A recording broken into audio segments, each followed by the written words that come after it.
ਨਿਤਿਸ਼ ਕੌਸ਼ਲ ਨਾਂ ਦਾ ਜਿਹੜਾ ਬੰਦਾ ਆ, ਉਹ ਹੁਣ FBI ਦੀ ਮੋਸਟ ਵਾਂਟਡ ਲਿਸਟ ਦੇ ਵਿੱਚ ਉਸਦਾ ਨਾਮ ਆਇਆ ਹੋਇਆ ਆ।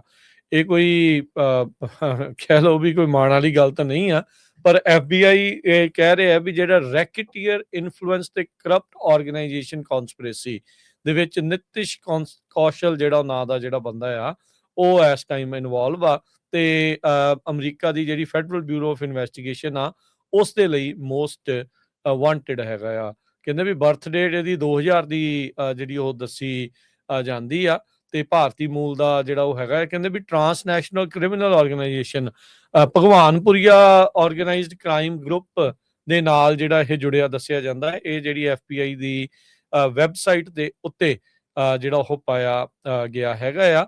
ਸੋ ਕਹਿੰਦੇ ਵੀ ਇਹ ਇੰਡੀਆ ਦੇ ਵਿੱਚ ਆਪਰੇਟ ਕਰਦਾ ਰਿਹਾ ਪੰਜਾਬ 'ਚ, ਤੇ ਹੁਣ ਇਹ ਆਪਰੇਟ ਨਾਲ ਕਰਦਾ ਰਿਹਾ ਹੈ ਇੱਥੇ ਸੈਂਟਰਲ ਡਿਸਟ੍ਰਿਕਟ ਆਫ ਕੈਲੀਫੋਰਨੀਆ ਤੇ ਹੋਰ ਕਈ ਥਾਵਾਂ ਦੇ ਉੱਤੇ।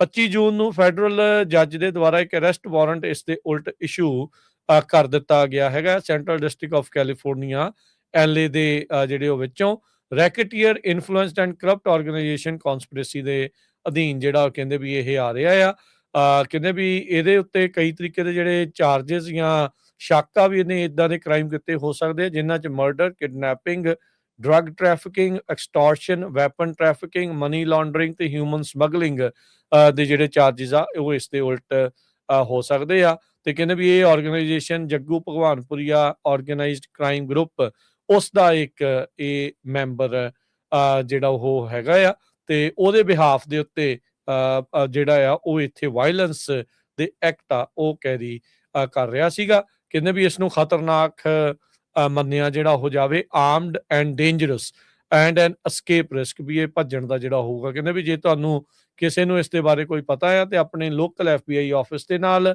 ਅਮਰੀਕਨ ਐਮਬੈਸੀ ਦੇ ਨਾਲ, ਕੌਂਸੂਲੇਟ ਦੇ ਨਾਲ ਉੱਥੇ ਸੰਪਰਕ ਕਰੋ, ਜਾਂ tips.fbi.gov ਦੇ ਉੱਤੇ ਵੀ ਇਨਫੋਰਮੇਸ਼ਨ ਤੁਸੀਂ ਦੇ ਸਕਦੇ ਹੋ, ਜਾਂ ਇਹਨਾਂ ਦੀ ਅਨੋਨਿਮਸ ਟਿਪ ਲਾਈਨ ਦੇ ਉੱਤੇ ਇਨਫੋਰਮੇਸ਼ਨ ਦੇ ਸਕਦੇ ਆ।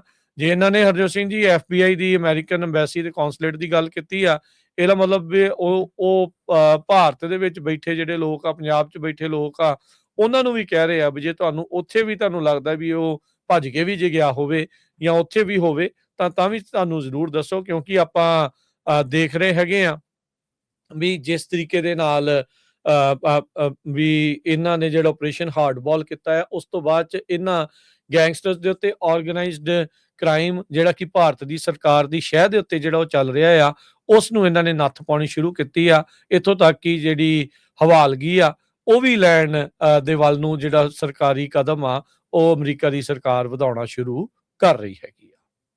ਜੀ।